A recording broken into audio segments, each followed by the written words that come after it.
I think we're live. Yay. So I'm Steve Ward. Thank you for joining the Talent Attraction channel again this week. This week, we're going to discuss building a successful direct resourcing channel, which is the utopia for many organizations who try it and struggle and go back to using agencies again. So we're very nice to you. We've got two very, very knowledgeable people on this subject with bags of experience and practical exercises as well as theoretical exercises. So I'll introduce those guys shortly. Housekeeping stuff at the start. So if you're doing stuff on Twitter and you want to chat about it, hashtag TAChannel that's a hashtag for that. I keep looking there because that's where my list is. Excuse me. So on the right hand side, for those who have not done this before, where it says say hello on the right hand side and then a little thing at the bottom that says say something nice, that's where you say something nice or say hello or indeed ask questions to our esteemed guests, particularly around this subject. I imagine there might be quite a few kind of questions about how this best works, because I think it's one of the most challenging areas for a lot of businesses. And very quickly, Candidate ID is the sponsor of this webcast as well. Candidate ID, the world's first talent pipelining software, which is very, very cool and predictive and very smart and makes life a lot easier for your recruiters, which is what we're all aiming for, and helps direct resourcing. So there's something relevant there. So thank you to those guys for playing a part in this massively. Recruiting Animal says I should mention Adam W. Gordon's name. Should I? Do you think so?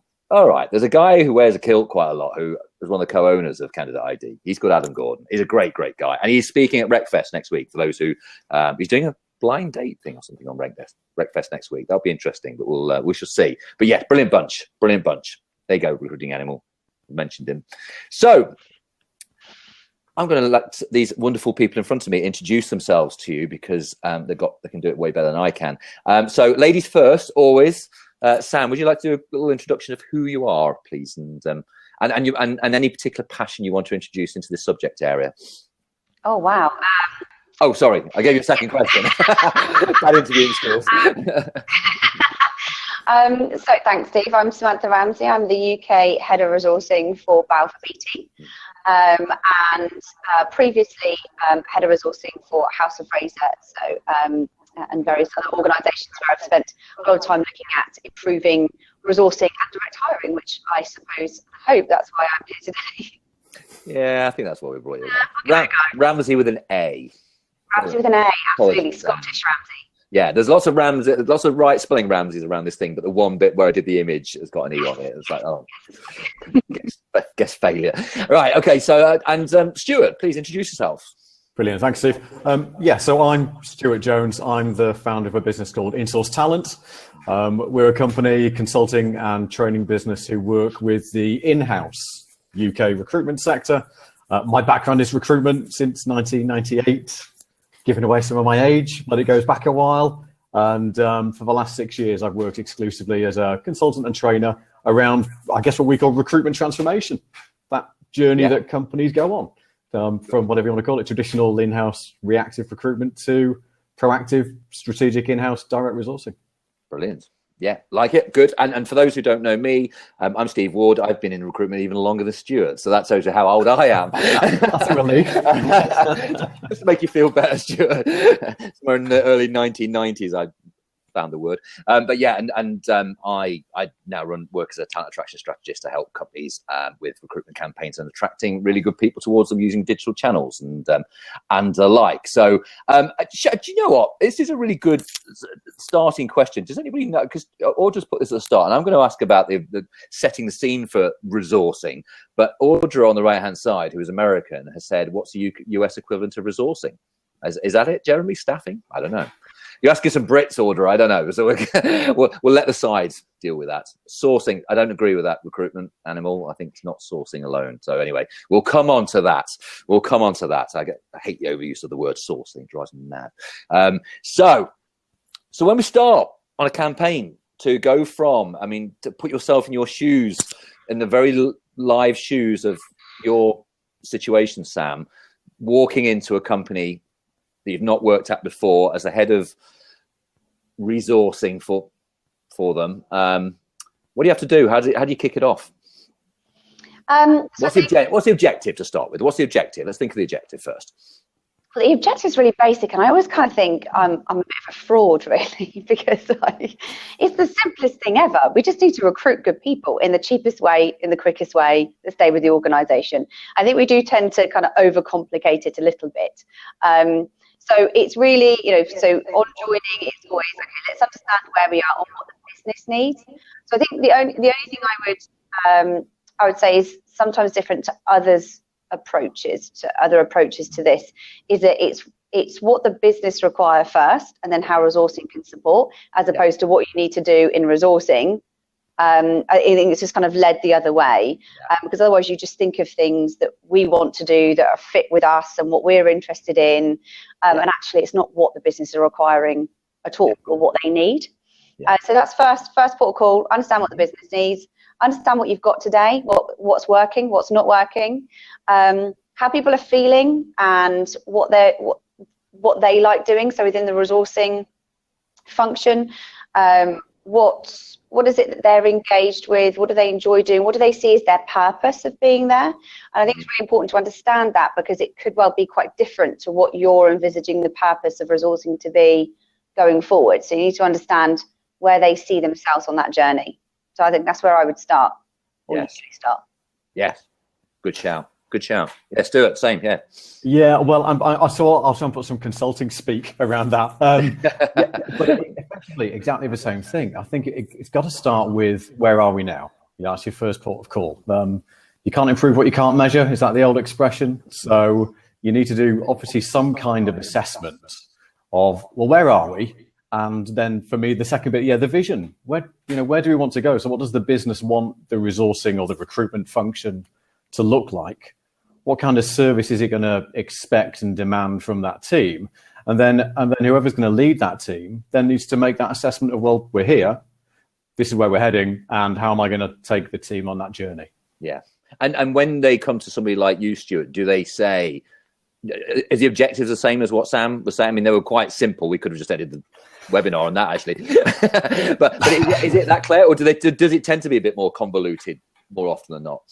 I think there's a big issue here around, what does good resourcing look like? The first question we had here is, what is resourcing, on the side of the screen? So clearly there's some confusion around it. I think there's a lack of understanding around, well, what do we mean by strategic resourcing? What do we mean by talent acquisition?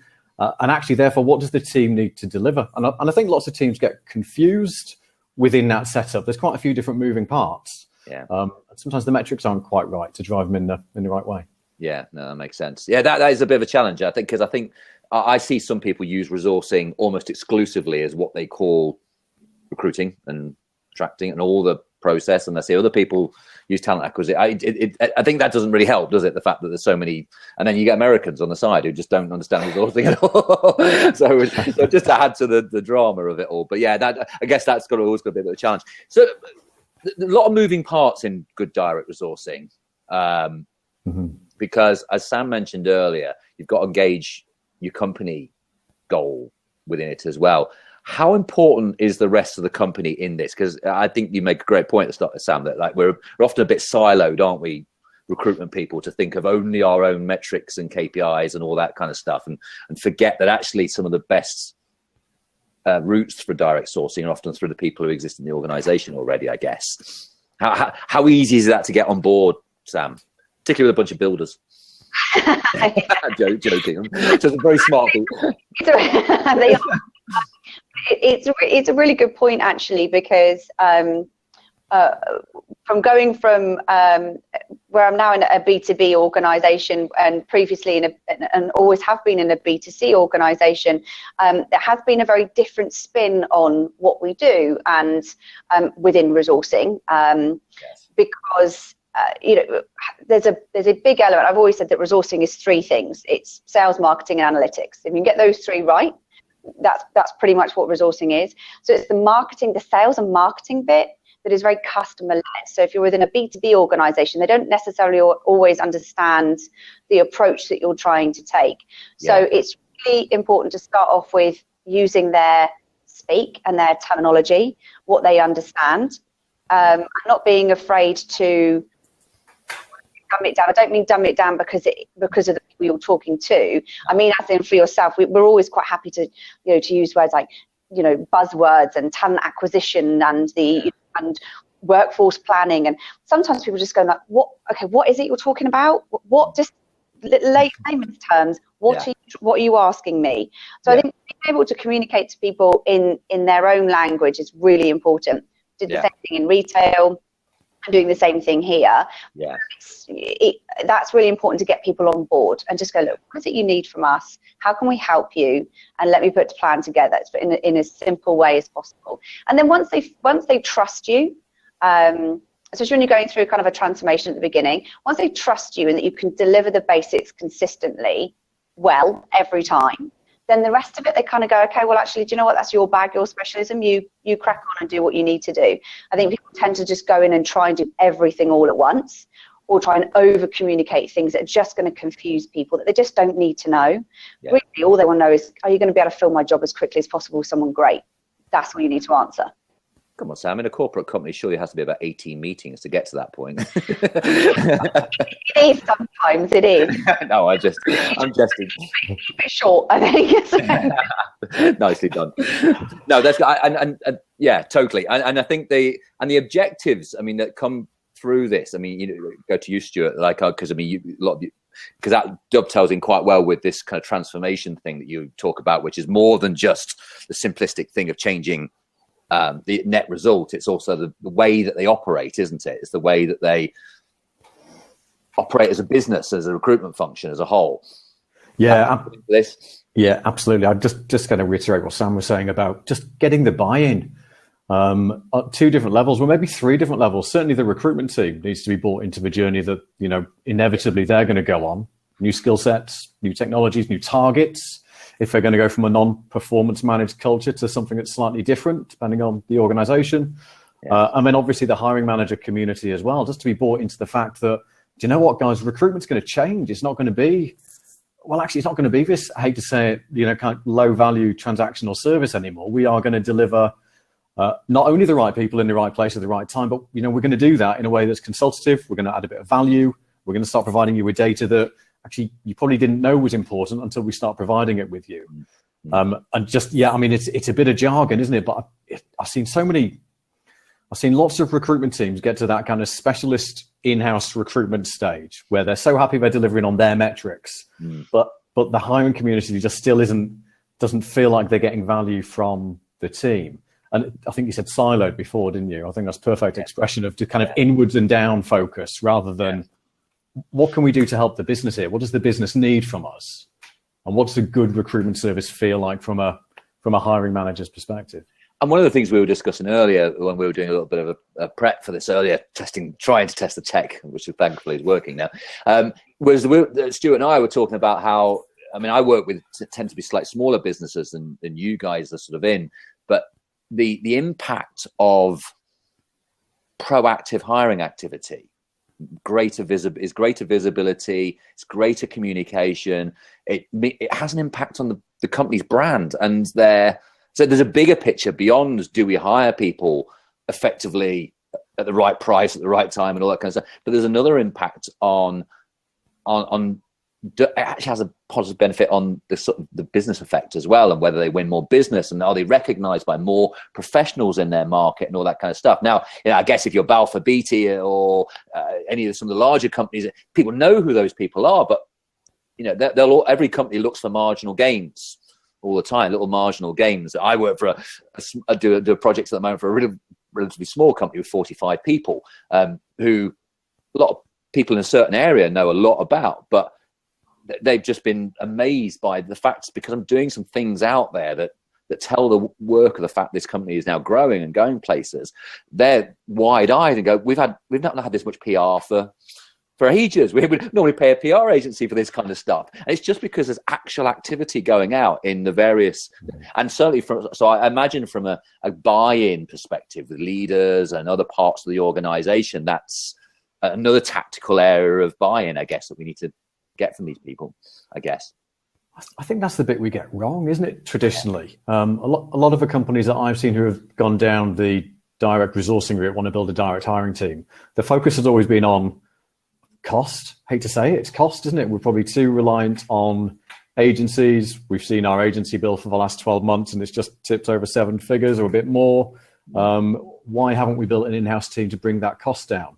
Yeah. And then you build and devise a team whose focus is purely on driving down agency, let's say non-essential agency reliance. We need agencies for some of those roles, of course.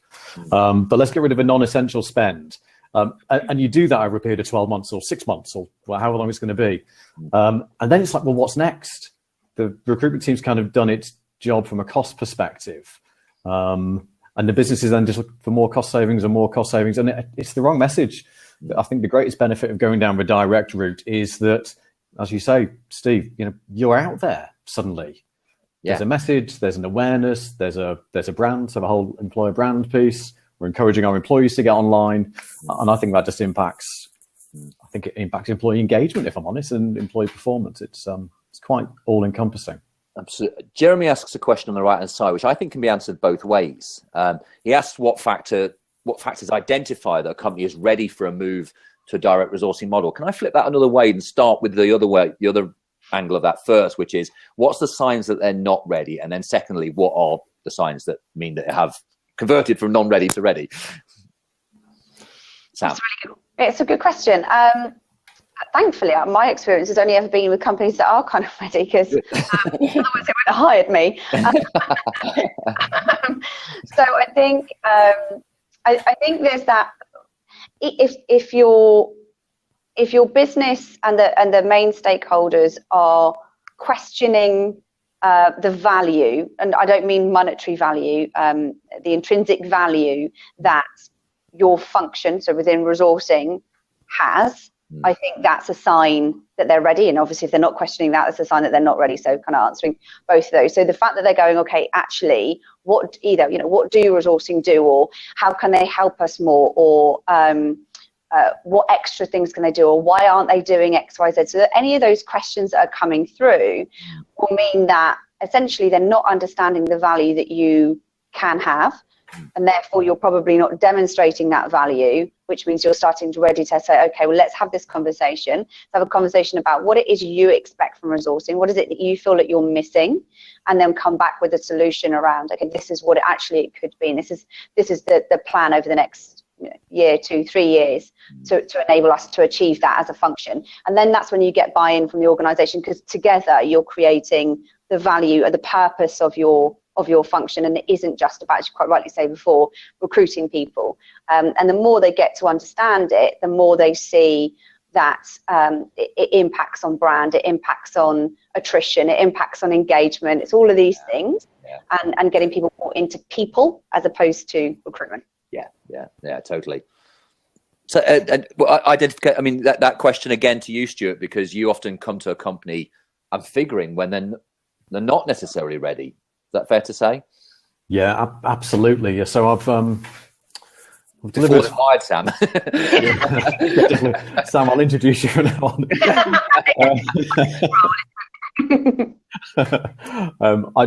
I'll often go in and do some almost like auditory work or a health check type project with an organisation who have expressed an interest in, okay, maybe we want to improve the way we deal with our recruitment or our resourcing, and you'll go in, do an assessment, speak to the business, and yeah, Sam, you're exactly right. If the business isn't asking for a direct hire team to be in place, and they're incredibly happy with the service that they're receiving, and actually they don't care about the spend, it's always going to be an uphill battle to convince hiring managers who are used to being highly catered for by very overly attentive agencies that they need to come away to an in-house model. That's a challenge.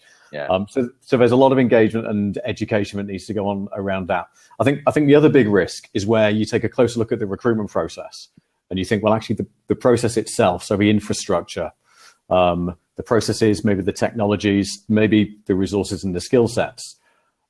Well, it's certainly not ready now to jump immediately to a direct hire model. It's going to fall over if you start to say, well, actually, we'll deal with all the applications. So the volumes of applications are going to skyrocket. And we then need to have that process set in place to be able to sift screen, assess, and select, where some of that's been done out of house before. Yeah, that's right. Yeah, no, it makes sense. And there are always there's always another way. There's always another angle and another way round. And so if they're not asking regarding, cost, and they're not shouting and saying, okay, well, actually, we want to reduce spend from agencies, or they're not saying, we don't want to use these agencies anymore.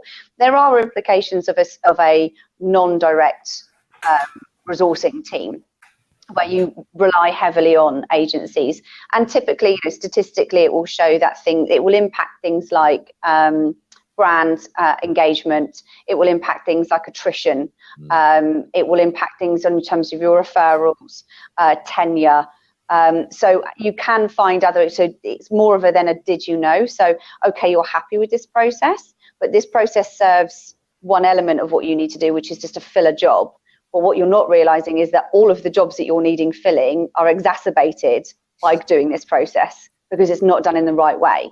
So actually, you're kind of creating your own sort of circle of vacancies, essentially. Yeah, that's right. Yeah. Which you could reduce. So there is always another angle, depending on how you look at it. Yeah, totally.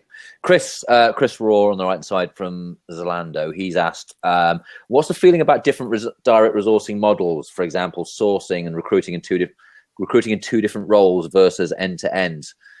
What's your thoughts on that and different methodologies for this? That's quite a good one for you to answer, I think, Sam. There.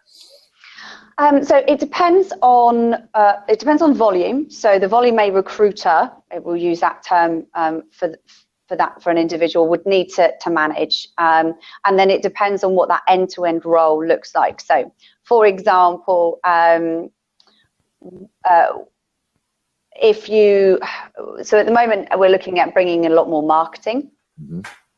And talent attraction and pipelining. So before people become passive candidates, and a lot more focus on passive candidates because of the industry that we're in, not scarce skill sets, and it's about really engaging with people before they're even starting to look for jobs. Yeah.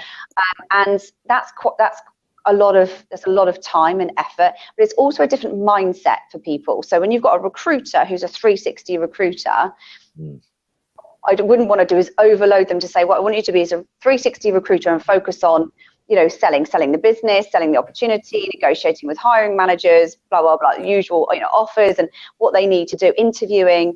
Yeah. Oh, by the way, also, I need you to source, and I need you to market, and I need you to talent pool. And all it will mean is that you just won't be successful. So in those circumstances, it's important then to split roles, I believe, by the job list of requirements. So we need someone to do X, Y, Z, and group those things together and create roles to enable people to focus purely on that to make it successful. Yeah, that makes sense. Yeah, that does. Stuart, any thoughts? Yeah, I definitely see some advantages in the specialist model, where so you'd have specialist sources, you'd have specialist almost vacancy managers. They're the recruitment role, resourcing business partners, whatever you want to call them. I think there are two different sides to a job, and it takes two different characters.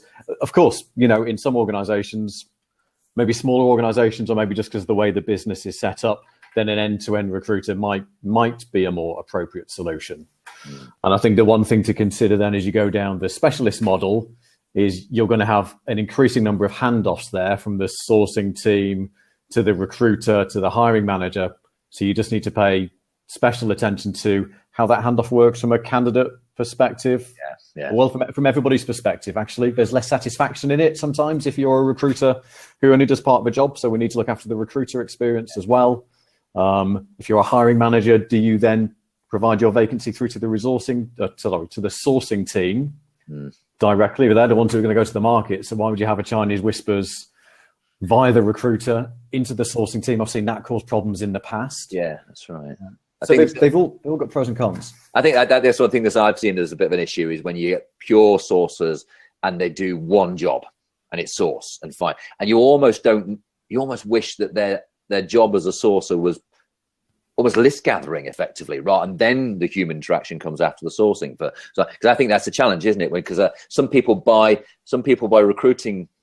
Some sourcers who are brilliant sources are not people at all. And so I think it's just how you make the team up, isn't it? I like your thoughts, Sam, about, because after my own heart, really, but the whole idea of thinking about marketing as being such a crucial part of the way that we attract talent in now, because I I think that the challenge we've got with sourcing now is the only way we can do it, because sourcing has matured to such a point now that it's becoming the next agency thing.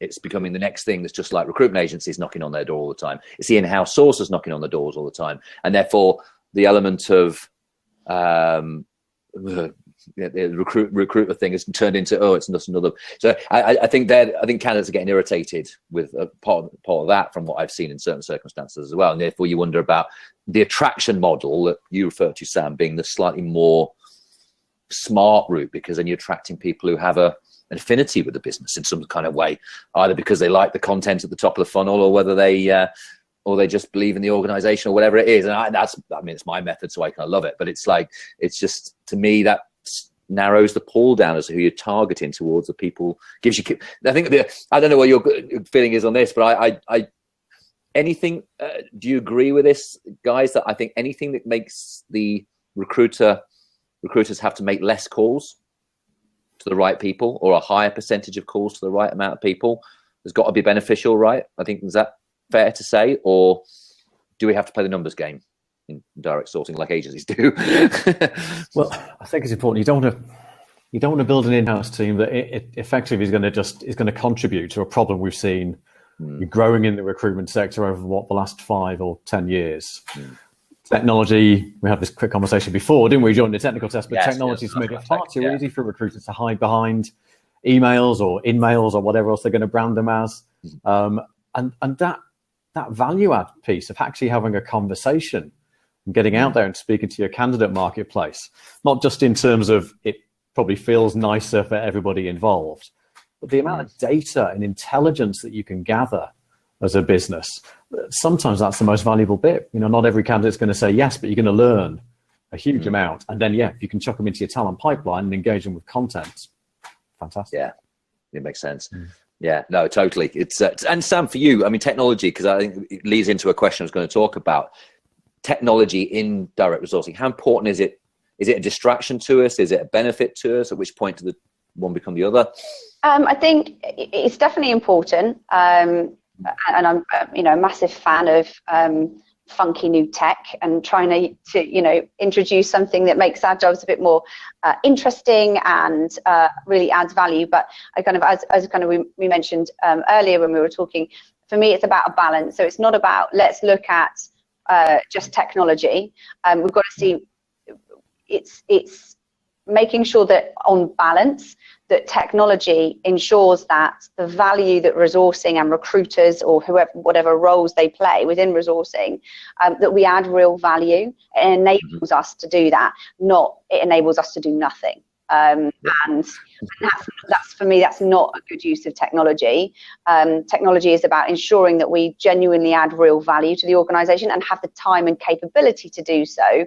As I say, not just to sit around. And, the other thing I was, thinking is that, if your recruiters are not constantly on the phone talking to people, talking to candidates and interviewing candidates or engaging with people in whatever format, then and do things via technology and are potentially a little, maybe as we would term now, a little lazy because of technology, then you've also got to think about how little are they actually talking to your hiring community. They're not talking to candidates, and they're probably not talking to hiring managers either. And that's when you're going to start to struggle, because the relationships aren't being built, the communication isn't there, and the hiring community and your business is not going to understand the value that resourcing are playing, which then goes back right to the beginning, which is people undervaluing what resourcing actually do. No, that makes sense. And I think, we did discuss the lazy recruiter thing earlier, didn't we? And it kind of is that sad thing that we hear a lot of times now, that recruiters are avoiding contact with candidates because of all the direct tech that's out there. And immediately it takes away any potential of direct hiring, because nobody can do any proactive stuff because they don't want to be on a telephone. So it's such as much as we're in an age where less people do pick up the telephone than they used to, it's still the most primary form of candidate engagement and hiring manager engagement and all that good stuff. It's just still there, isn't it? We can't get away from it. This is the logic. I think there's an issue here from a business perspective as well around, okay, we are potentially trying to turn what was an administrative recruitment function into one that's more service aware and ideally one that's kind of partnership focused, with the stakeholders across the business.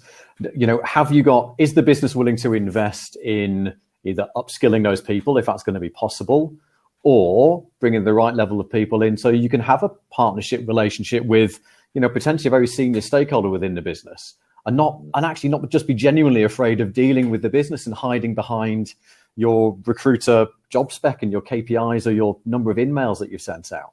Yeah. So I think there's an issue around the level of skills sometimes that we have in the team. Yeah, of course. But then there's also about drive from the business to reduce cost. And again, it's just getting away from that cost conversation to say, well, let's try and do more with less. So all of even if they are really highly skilled recruiters or sources across the team, they're all carrying 30, 35, 40, 50, 60 recs. Yeah. How are you going to direct hire and have conversations with candidates when you've just got to shift the workload? Yeah, no, indeed. And I think it comes back to that thing where just, what the modern recruiter looks like, and do they become a marketing person, or does marketing just merely feed better recruiters? It's who are willing to make the phone. But, as we said earlier, I think the objective is always to make sure that the phone calls that are made or the actions that are made towards candidates are more effective. It's going to be a higher percentage of successes because of the intelligence used by all the marketing. And Jamie McGregor on the right hand side there uses the question, why aren't more companies telling their stories to engage candidates? Do you guys find that to be an important part of the style of messaging and marketing in direct resourcing for recruitment teams? Stories is one of those things that divides people because it can be a bit fluffy for some people, but actually it absolutely is a bomb for others. I think, people, what people want to know when they're applying for a job is not what you do, or that generally is not what you do as a company and what the job is. Because, if I was applying for another job as a head of resourcing, I don't need to see a job description as to what the job of a head of resourcing does, because I already do it. So it's of no real relevance to me whatsoever. Unless there's anything crazy that stands out, I pretty much know what the job is. What I want to know is why. Why would I be there? What is it you're looking for me to do? Why would I want to join your company? What's it like there? What are the people like? What are the opportunities? And that's kind of where the story comes from. And most people are quite inquisitive about these things now, just in terms of the way that the world has moved on. People have access to a lot of information. They have access to a lot of feedback. People in general do a lot of research before making any buying purchases now, and they do a lot of comparative research. So they have a lot of this information. And I think what you can then do with marketing and also with actual conversations, having conversations with people, is really talk to them about the things that they are interested in, how working within your organization or in that particular role is going to be of real benefit or not. I'd rather have a conversation with someone and say, well, actually, this is not kind of the environment for you. I don't think this is going to be right. And I would prefer that as a candidate and not wasting my time. So I think being really honest, understanding what people are actually looking for and wanting to know. Do I want to be telling people that we construct buildings? No, because I kind of already know that. It's kind of obvious. Yeah. So what is it they want to know, and doing some research behind what is it that your candidates want to know in the different industries or in the different roles or the different levels, what's important to them, and constructing stories, authentic ones, obviously, that help them. Yeah, absolutely. And Stuart, another question on the right hand side here that I think you can take this one. RPO versus in-house direct. When is each relevant? When's the divide between? Because that's probably a big question in this area. Yeah, it is a big one. I think. Tough one, didn't I? Sorry, put your feet up. It's a good question. I've got to be careful. As well, my background before this was RPO, so I've got good friends in that sector. I'll be careful how I say this. So for a long time, I think I've looked at the different type of delivery models companies can have, and I think there's been a lot of progression about the way that in-house recruiters perceive RPO these days. I think it used to be an us and them at one point, but I think increasingly companies are seeing that it can be a useful tool. It doesn't necessarily need to be all of the mix. I'm certainly not here to sell RPO, by the way, but I think what an RPO provider should be very good at is they should be very good at introducing the concept of a direct hiring model into a business. So if your organization is one of those where okay, they're not necessarily bought into the process, and we're going to take lots of education and engagement, then an RPO should have that kind of that implementation model quite well defined, hopefully. The other thing they should be very good at is implementing the process and the technologies, and coming with that, they should have a performance management framework to make you, to always take you from 0 to 2 or 3 out of a 4 or 5 scale model. They should drive the efficiencies around time and cost per hire, but where I've seen them struggle go beyond that is taking it to that partnership level.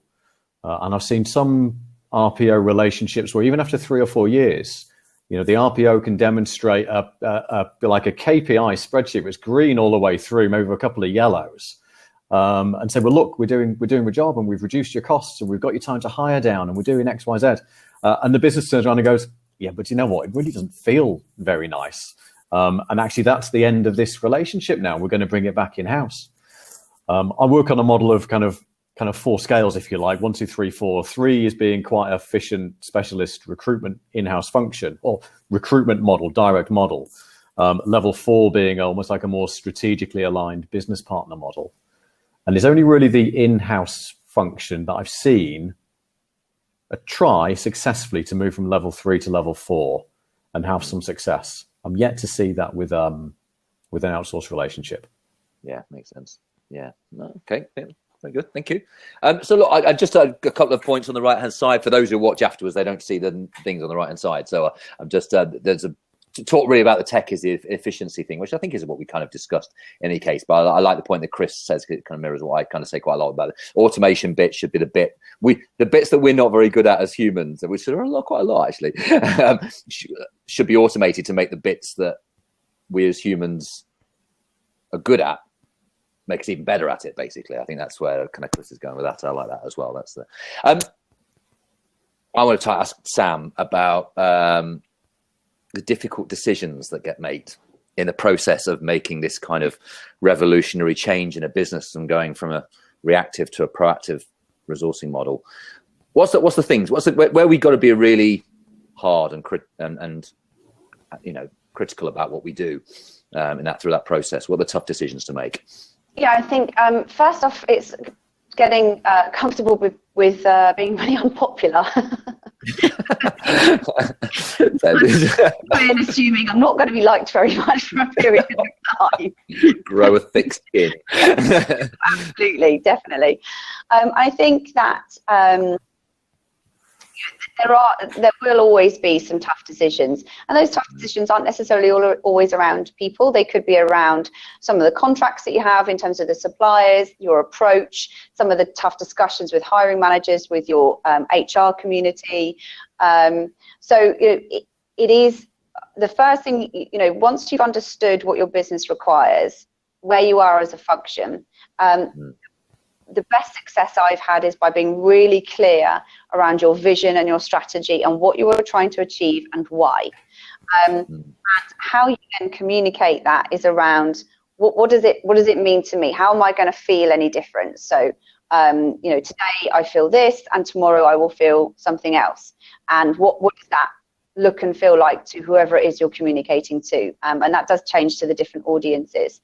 And I think as long as that's really clear, you can get real buy-in from your own team. There'll be people that are bought into it and say, this is awesome, I'm totally on the journey. I don't know if I've got all the skills, but I'm willing to give it a go and to learn. And there'll be some people that just say, look, do you know what, this is not for me. And you've got to be prepared to say, okay, well, that I'd rather that. The same way as we do in recruiting, we'd rather people self-select themselves out of a process.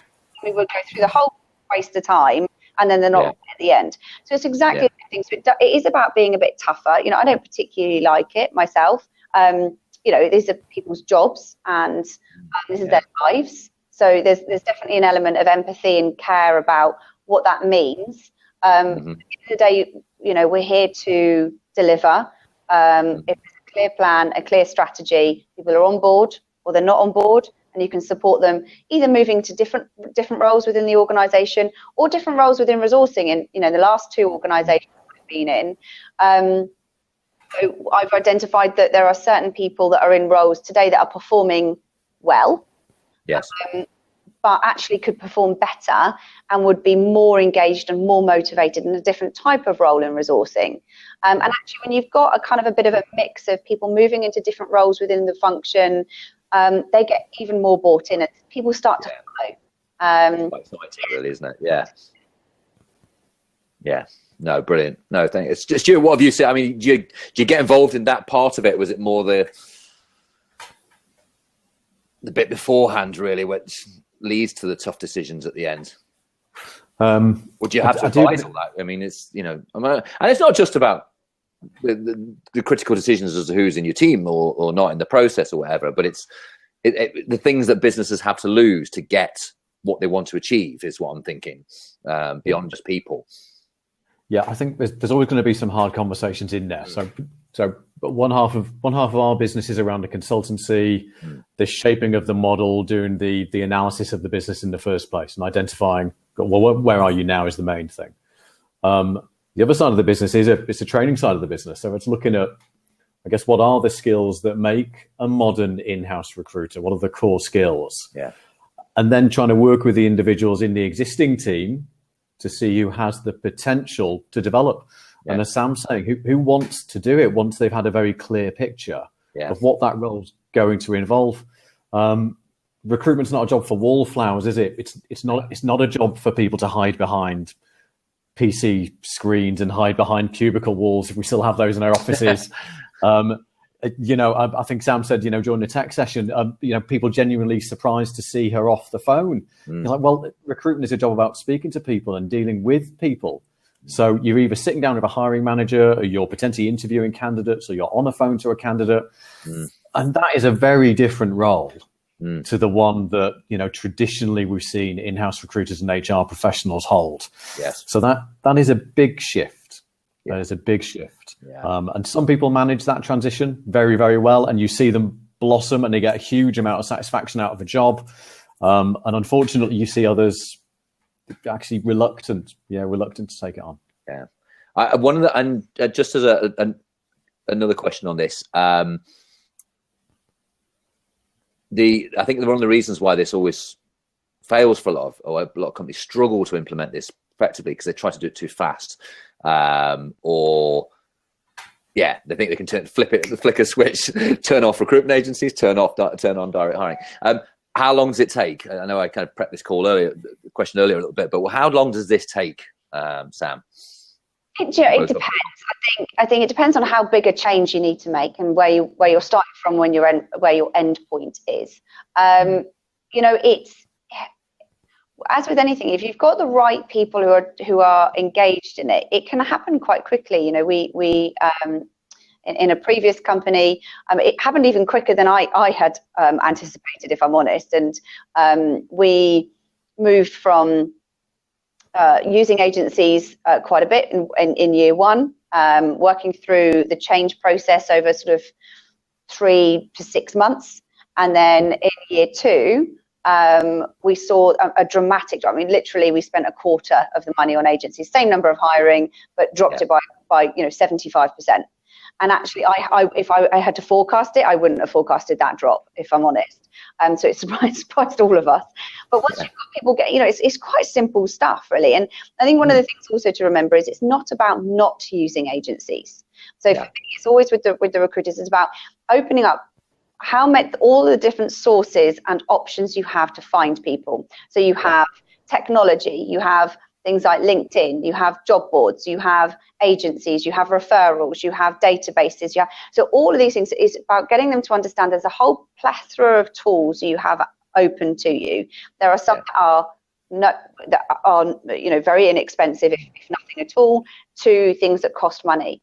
And it's about helping them to understand that they need to make a decision on the best way to find someone. And you overlay that then obviously with cross-thinking, well, actually, I could find someone this way. And it's a bit more interesting than calling an agency, giving a brief and waiting for CVs to come through. So it's not about turning it off.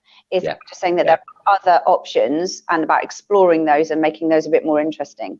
Yeah, makes sense. Yeah, absolutely. I'd say it's about intelligent resourcing, isn't it? It's making a decision at the point of whenever that vacancy first comes. live, if it's going to be a reactive one, or if it's a planned role, then again, we've got a bit more time to go to market with it.